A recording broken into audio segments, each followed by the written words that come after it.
Morning. Morning. It's great to be here. It's warmer in California than it is in Boston, so I'll take it. For sure.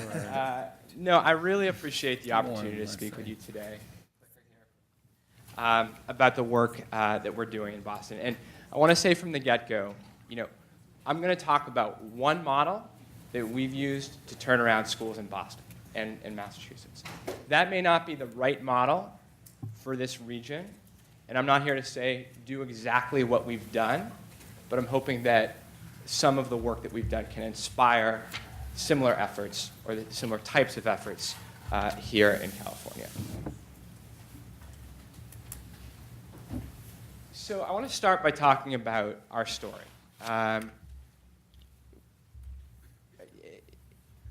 Up Education Network is a school turnaround organization. We're a nonprofit. What does that really mean?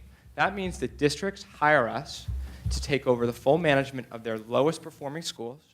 We then change everything imaginable about those schools, except for the students themselves and the connections that the schools have to the local communities around them, to drive immediate student achievement results. Today, we have 4 schools in our network. 3 of those are middle schools. 1 of those is an elementary school. We have 2 schools in Boston and 2 schools in Lawrence, Massachusetts, which is a community about 25 minutes north of Boston. We have about 1,600 students in our network and about 240 staff members across the network as well. So I want to talk first about the experience that I had at Excel Academy Charter School from 2005 to 2008, because a lot of the work of Up Education Network was inspired by that work. In 2005, I was hired as the principal of Excel Academy. Excel Academy is a 200-student school next to Logan Airport, serving a predominantly low-income Latino student population. In 2005, Excel Academy was the 400th ranked school out of 500 public middle schools in Massachusetts. It was a low-performing school. I was hired to be the principal to lead a turnaround effort of that school. It was a charter school, a traditional Massachusetts charter school. So we had full flexibility to change just about everything that we may have wanted to change about that school. We went out, we studied the very best urban public schools up and down the East Coast, saw what they were doing, and tried to institute all of those ideas at Excel to really redesign the school from the ground up. We also went out and said, we need new talent at Excel. We turned over about 70% of that staff the first year. That was difficult, that was emotionally challenging, but that was critical to the success and to what students deserved at that school. In 1 year, Excel Academy went from the 400th ranked school, if you just look at math and English, MCAS results, and that is not the only way to measure school success, but it's a leading indicator, went from the 400th ranked school to the 30th ranked school in Massachusetts. In 3 years, it went from the 400th ranked school to the top performing school in Massachusetts. These are students who are low-income Latino students. They are students who have as much potential as any child in Massachusetts, and they showed the same students in 3 years that they could outperform every other school in the state of Massachusetts.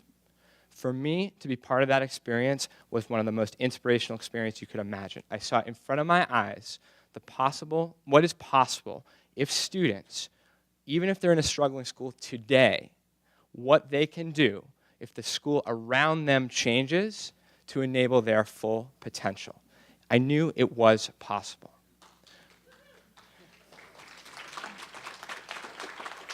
So in 2008, I left Excel, and I had to figure out what I was going to do next. I thought about going back to Excel Academy to help that school replicate into multiple campuses, which it has since done. But I looked at the Massachusetts context, and I saw the following. One, I saw that there was a very high-performing charter sector, and in Boston in particular, a mediocre district sector. There were some high-performing traditional district schools in Boston, no doubt about it. But overall, in 2008, the eighth grade proficiency rate in math of students in district schools in Boston was 40%. In the charter schools in Boston, it was 75%. There was a gap there. And these two worlds, the charter sector and the district sector, were not talking to each other. There needed to be some way to bridge what was happening in the high-performing charter sector with what was happening in the lower-performing district sector. Second thing I saw, yes, we are all very aware of student-level achievement gaps. They seem sometimes impenetrable.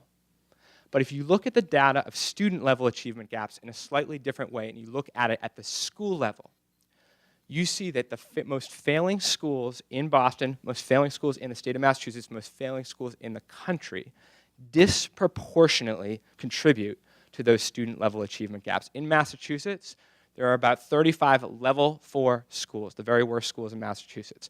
The proficiency rates in those schools is 20%. The proficiency rates on average in every other school in the state are 60%. If those lowest performing schools can become among the highest performing schools in the state of Massachusetts, I felt like we would make a huge dent in the student level achievement gaps in the state. Third observation in Massachusetts in 2008 and trying to decide what I was going to do next. Districts for a long time had tried to look within to turn around their own schools. If you go one slide further, Amanda.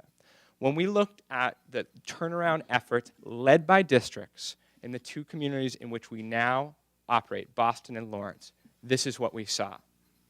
Okay, this is SIG Fund. These are SIG funded schools. Okay, so this is now 2010-11 data.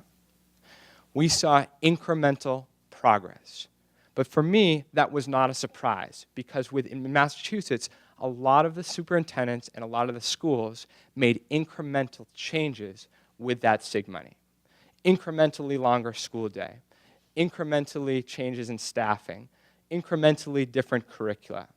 Maybe take a principal from a school that's slightly higher performing down the road and bring it to the lowest performing school.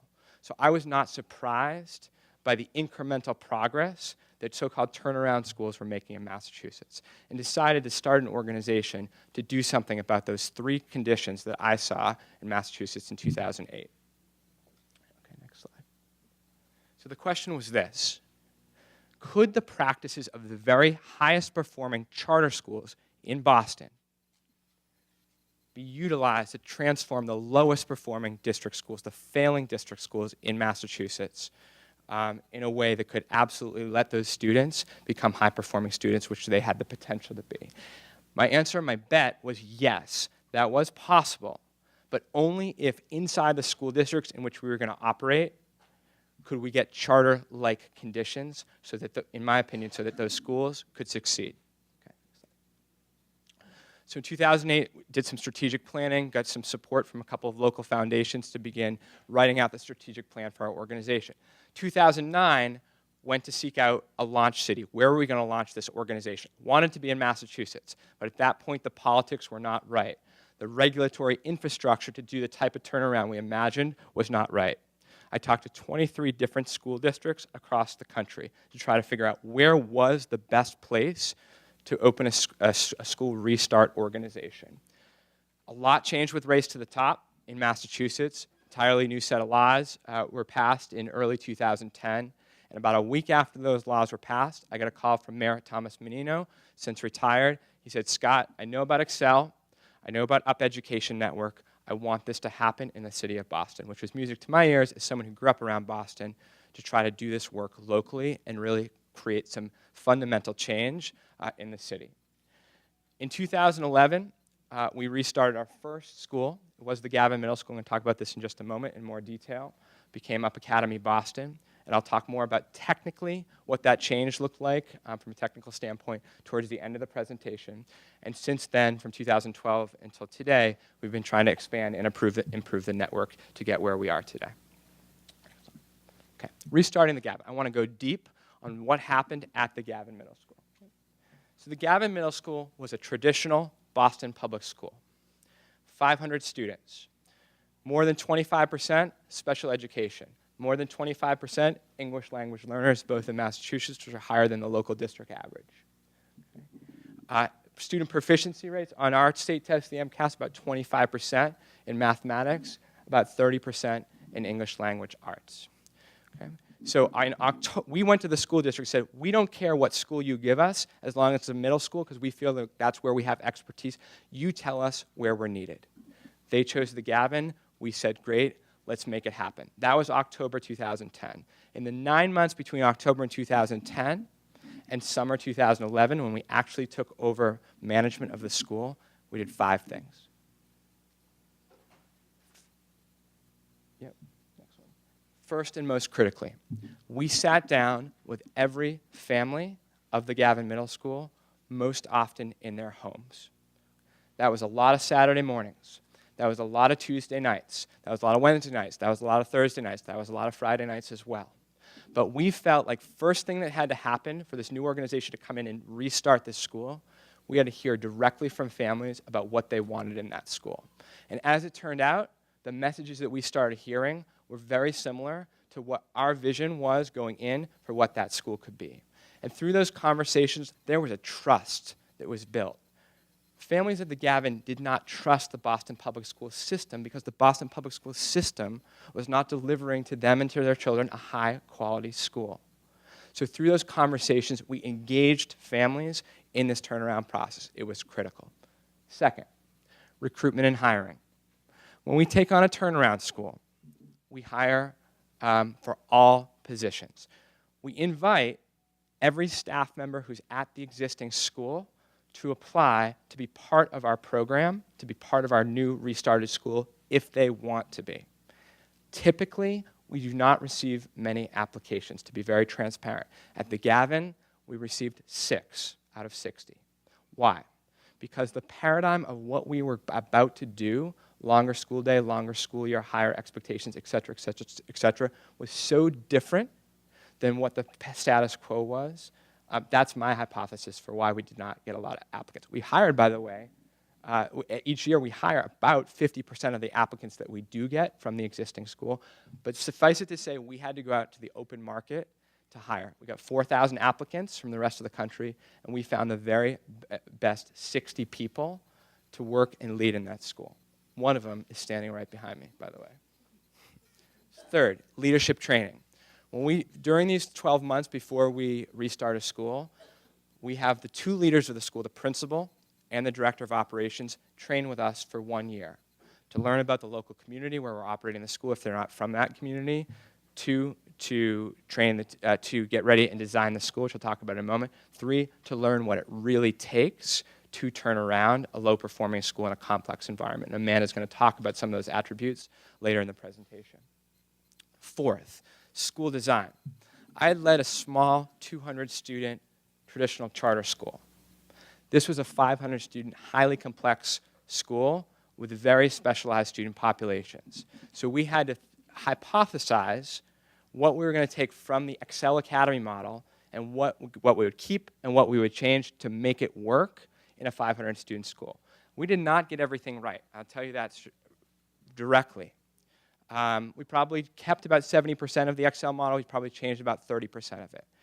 But we've learned a lot from that first year about what went well and what didn't, and we've tried to adjust every year when we launch a new school to make tweaks for the local conditions from our learning from our other schools to try to make the model just right for that school. And fifth, operational readiness. So this is everything from getting the facility ready, so when students and families come back in August or September, they see a building that feels more conducive to learning, that looks, that breathes achievement. Operational readiness also means close collaboration with the local school district.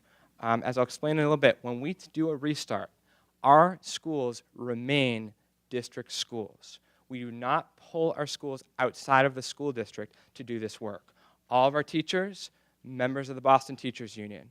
All of our teachers, employees of Boston Public Schools, with some caveats, and I'll get to those. But what this requires is immense collaboration with the local school district. If we're going to do the hiring, how are we then going to get them on payroll, for example? So those are the 5 things that happen in those 12 months or so before we actually operate the school. I'm going to have Amanda come up and now talk to you from her own experience at Up Academy Boston, what happened in that month or 2 right before restarting the school, and then what were we aspiring to create at the school level as we actually operated the school that first year. Amanda?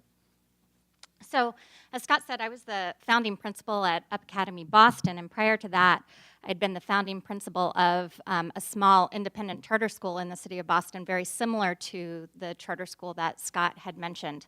So when I heard that Scott Given was starting a new school turnaround organization, I was immediately engaged to apply for the founding principal position because at the time he was running just about the only school that I couldn't quite catch up to as a principal of my own building. So I wanted to be on that team.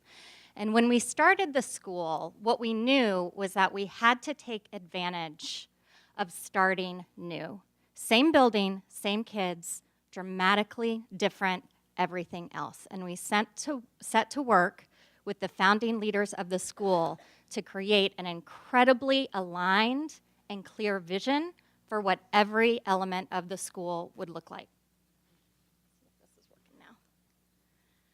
So first, we had a leadership team orientation. I had between 2 weeks to a little less than a month with my full leadership team, assistant principals and deans and that sort of thing.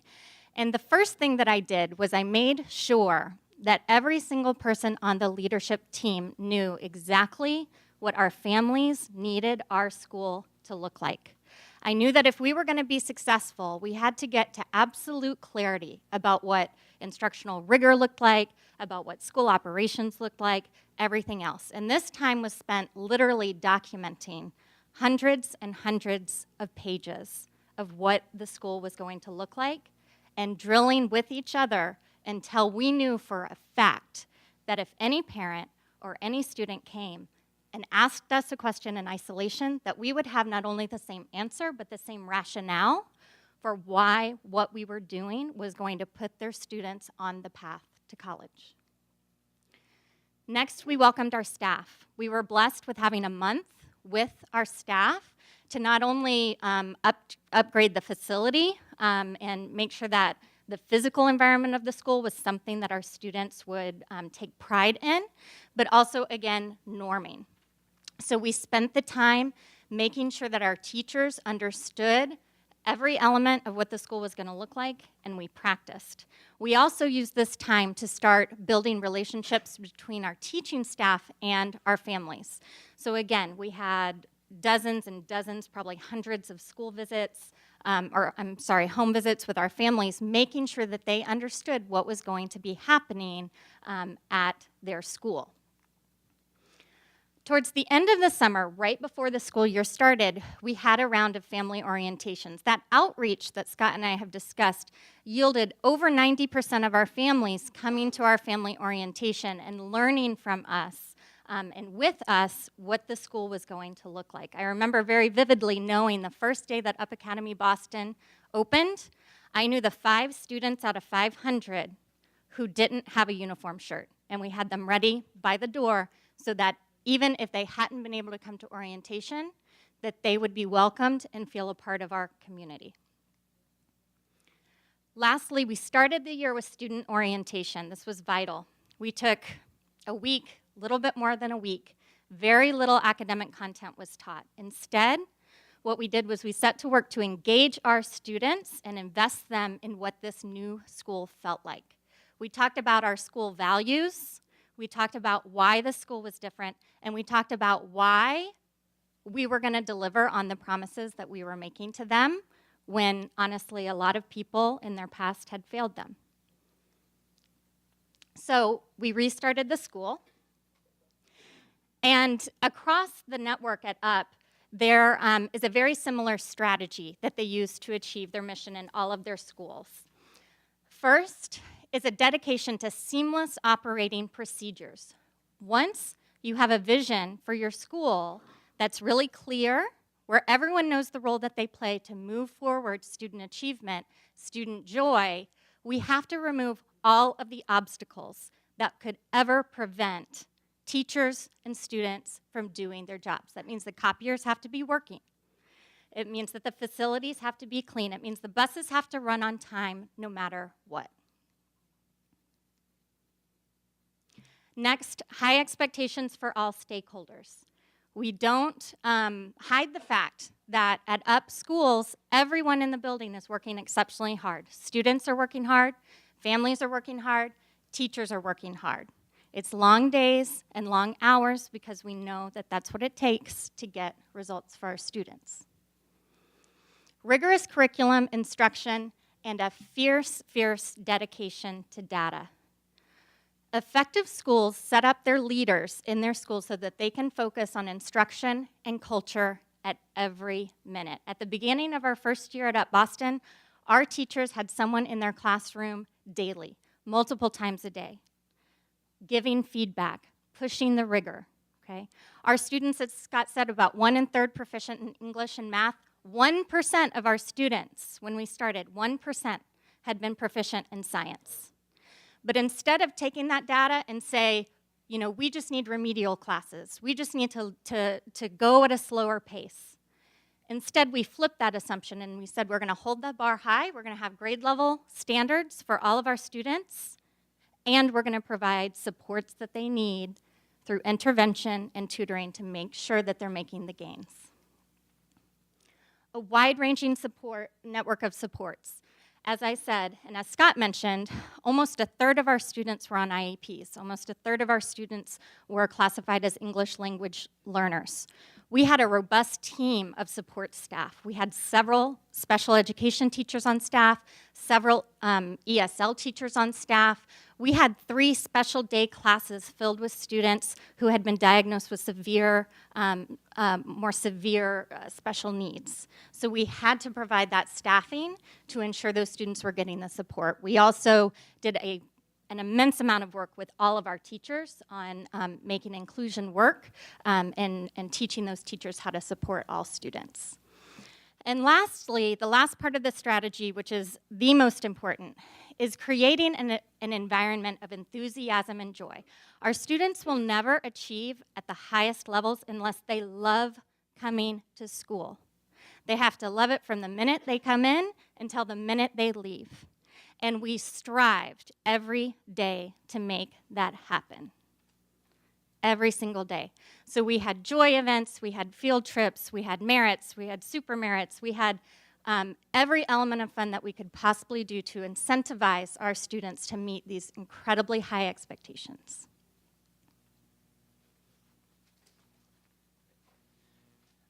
So that is all well and good, but did it work?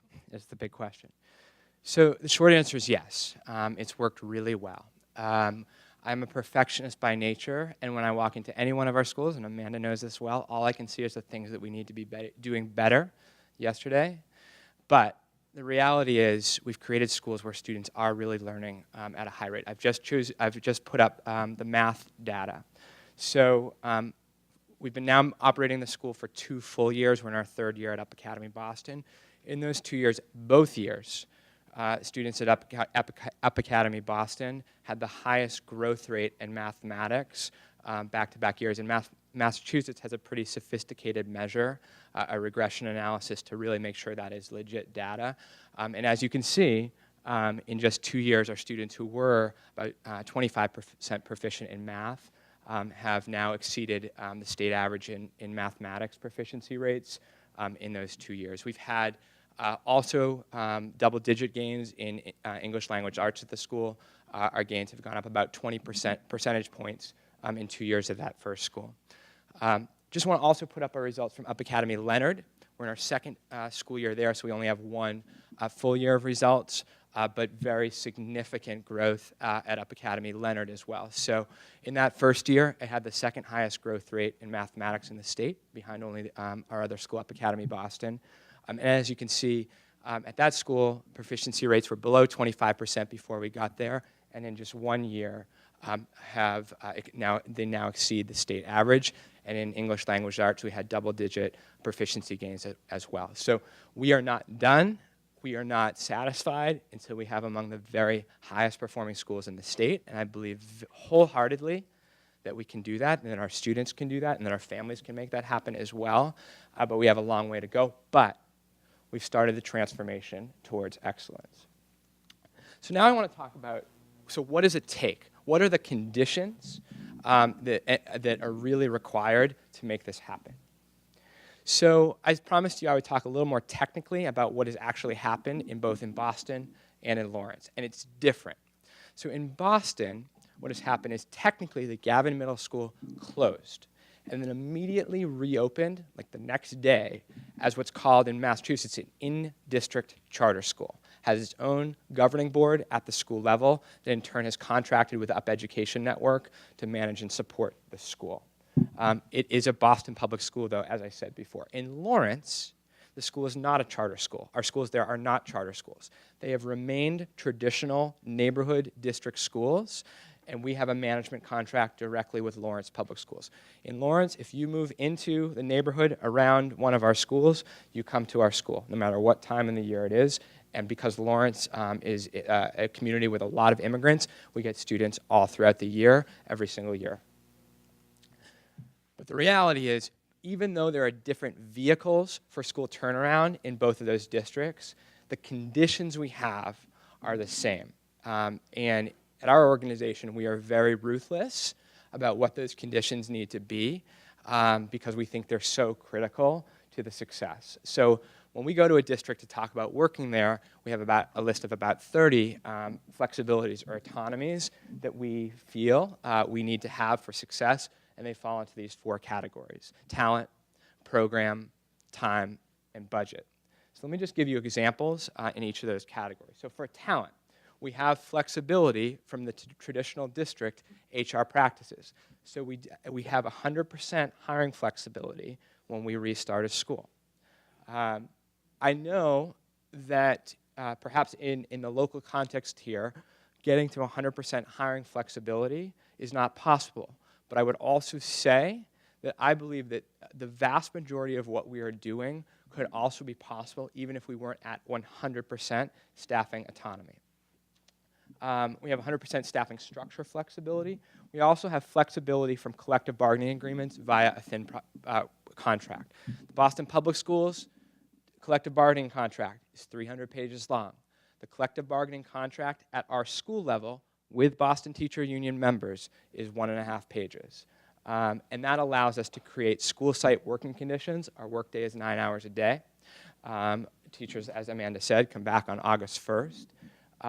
And we have a school-developed teacher evaluation process and tool, which is critical because we align that with all the expectations of the school that Amanda talked about so that everyone is working towards the same goal and that we can reinforce those goals via the evaluation system. Program. This is an area where we've actually got the least pushback and challenge from the school districts. They really encourage us to have full flexibility on our program. So examples of where we have programmatic autonomy. We have freedom from all elements of district curricula. We, during that year before we restarted Up Academy Boston, used curricula from the highest performing schools in the Boston area, modified it for our own context, and then implemented it. And if we were another traditional Boston public school, we would not have been able to do that. There are certain curricula that need to be used, programs that have to be used at Boston public schools. Development of a school site code of conduct that's different from the Boston Public Schools Code of Conduct. Utilization of special education and ELL programming that significantly differs from what Boston Public Schools and Lawrence Public Schools do at most of their schools. In terms of time, flexibility, again, we use the flexibility we had from collective bargaining agreements to lengthen the teacher school year, lengthen the teacher school day, and flexibility, by the way, and this is critical, to create vast amounts of time for teacher professional development and collaboration. So, like I just said, our teacher workday is 9 hours a day. At most, teachers teach in front of their students for 200 minutes a day. That's 3 hours and 20 minutes. That leaves a lot of time for tutoring, for collaboration, for planning, for grading, etc. Flexibility from the traditional district, time-related practices, so development of a unique school schedule, and autonomy to design our own calendar, start the school year a little bit earlier as well.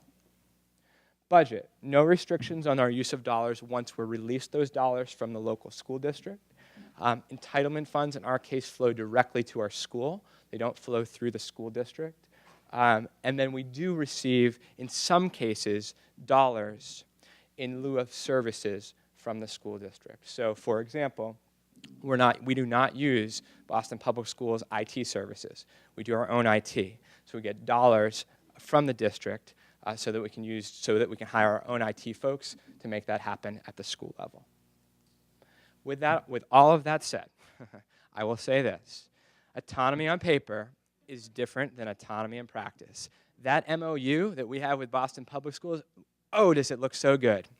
But when we got to actually year one, we saw that this was actually really challenging because the mindset about what this actually meant for Boston Public Schools to think totally different about school level autonomy was really, really challenging. But that didn't mean we should throw our hands up and not do this. It meant we had to work very, very, very closely with Boston Public Schools. I'm looking at Daniela, because Daniela was one of the people at Boston Public Schools we worked really closely with that first year to really rethink how this relationship has to work. So let me just give you a couple of examples of what some of the pain points were. So special education hiring. I told you from the outset that we had 100% staffing autonomy on paper. That first year, the way that Boston Public Schools interpreted that was that you have 100% staffing autonomy except for special education service providers like our psychologists, like our speech therapists, like our occupational therapists. And instead, for those individuals, they were assigned to our school by Boston Public Schools. Those were individuals who hadn't gone through a month-long orientation to really understand the expectations of the school. There was a mismatch between what the district thought we needed and what we really believed we needed at the school level. So when Boston Public Schools came back to us and said, we want you to restart a second school the following year, we said to them, we will only do that if we re-talk about special education hiring. And what we came to agreement on was that we would get the dollars in lieu of the staff from the school district so that we can now independently on the open market hire our own occupational therapists, speech therapists, et cetera. That's the first time that's happened in Boston Public Schools, and a lot of schools have been asking for that for a long, long, long time. But because it's worked so well, other schools are now piloting this across Boston Public Schools as well. So this is an example of where the autonomy we've been able to get at one school is actually making waves at other schools in the district outside our walls. I'll give you another example on time. Boston Public Schools loved that we were having our teachers start on August 1st. But they, for the life of them, and with all due respect, could not figure out how to change their payroll cycle so that teachers could get paid on for the month of August. We weren't looking to pay at a higher rate, at a higher level. We just needed 1 month to shift the payroll cycle up 1 month. It took 8 meetings with Boston Public Schools, with City Hall, with the mayor, with the treasurer of the city, but we got it. But this is a good example of where the details matter, because if we didn't figure that out, teachers who had taken a chance on this turnaround effort, who believed in what this school could be, would not have been able to pay their rent that first month, honestly. So these details really matter, and I'll get to capacities in a moment. That's why the capacity part of this is really important. Speaking of, so necessary capacity. The other thing I would say is autonomy requires thinking differently about capacity. For schools and districts to make the most of that school-level flexibility, they may need to deploy existing resources in fundamentally different ways. So we're going to talk about 3 different types of capacity. First, what we've seen it takes at the school level. Second, some what I'll call behind-the-scenes capacity that we've seen as critical to do this work.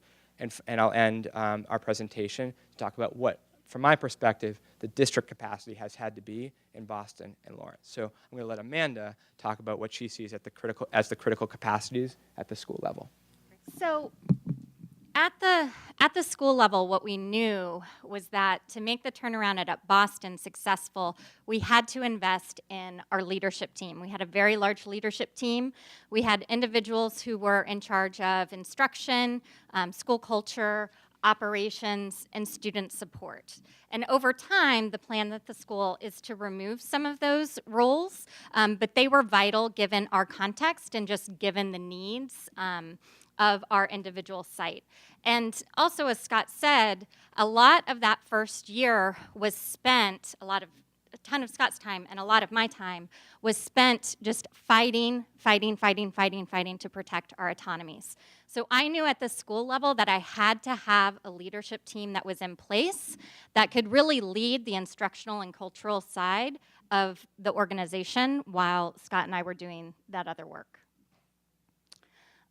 We also knew that at the school level, we had to find leaders who could really do these things, who knew how to prioritize what was important even over what was urgent. And what was important was ensuring our students were engaged, ensuring that they were learning, ensuring that they were happy and enjoying their school experience, and supporting our teachers. Making sure that teachers were given the protected space and time that they needed to do the planning that they had to do to make our school great. And as Scott said, on a typical day, our teachers had 2 hours of planning time. One day a week, they had over 4.5 hours of dedicated collaborative planning time with their grade level team to make sure that they could do that work. That also speaks to the people development piece. The last thing, in the turnaround context, at least for our school, there was a ton of crisis management that had to happen.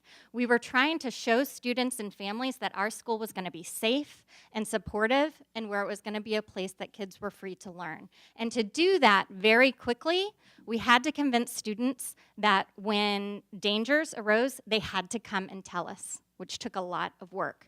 And the way we made that work was as soon as a crisis came to my attention, we resolved it right away and made sure that our students were kept safe. So last 2 slides here. So the second type of capacity I want to talk about is what I'll call behind-the-scenes capacity. So as a network organization, granted we're now at 4 schools and not just 1, we have a lot of people working behind the scenes out of our network office. And I've listed some of the teams we have. We have a recruitment team. We have an HR team. We have folks who are focused on leadership development. We have folks who manage and coach our principals and directors of operations. We have a finance team. We now have an IT team. We have a data and evaluation team. We have a special education director. We have an ELL director. We have an external relations team. You may say, and you're right, that looks a lot like a school district. Or those are functions of a school district. I absolutely agree. But because we were trying to do things so differently than Boston Public Schools had typically done, and in Lawrence Public Schools had typically done, and again, with due respect, we didn't feel like the services that the districts were providing their schools were high quality, and certainly didn't reflect a customer service orientation where the school level, we were serving the school level so that the school could succeed rather than the school meeting district mandates. We felt that we needed to develop an organization behind the scenes to provide these services to our schools cost efficiently and at high quality. So it may not be the case as if any districts here or individuals here think about school restart, that you think about creating a whole separate team or organization to do this type of work to support a school restart. But I would say this. If you're not going to go in that direction, I would encourage you to think differently within the school district about how you can empower talented team members to provide very different types of service to schools that are in restart. And often that type of service is actually to just take a step back and allow the school to really drive the change at the school level. And that leads to my final point, just in terms of, and this, I know nothing about California education, very honestly. I know very little. But as I think about Boston and Lawrence as school districts, this has been the capacities that I've seen them needing to help these restart efforts be successful. One, and I've referenced this throughout, is just a different mindset. A mindset about autonomy, a mindset about what is possible, a mindset about how a district needs to operate differently, a mindset about bold change, and a mindset that when you do bold change, not everyone may like it. And there's going to be a lot of pushback and concern, but to have the political will to keep the course, even in those challenging moments. And we've certainly had our share of challenging moments. Secondly, a different allocation of financial resources. So I've referenced this throughout, but if Up Education Network is going to have its own recruitment team and is not going to use the BPS or the LPS recruitment team, we really need the dollars that the district would traditionally spend for those teams internally to come to us. And that means staff cuts, and that is really difficult for districts to do. Lawrence Public Schools, by the way, where we operate, they have cut over the last 2 years 35% of their district office team. They're doing school restart across many of their schools at this point. And third, we found that it's just essential, given the complexity of the school districts in which we operate, to have one liaison at the district level that can really be our problem solver. We have a weekly call with this individual at BPS. We have a weekly call with this individual at LPS. And if there's no school management organization involved, I would just think about having this liaison directly interface with the principal of a school to solve challenges and to work throughout the school district to figure out how to make things that are broken or not quite working, make them function so that the school can have success. So thanks for giving me the opportunity to talk to you about our work. And it seems like we have had questions come in.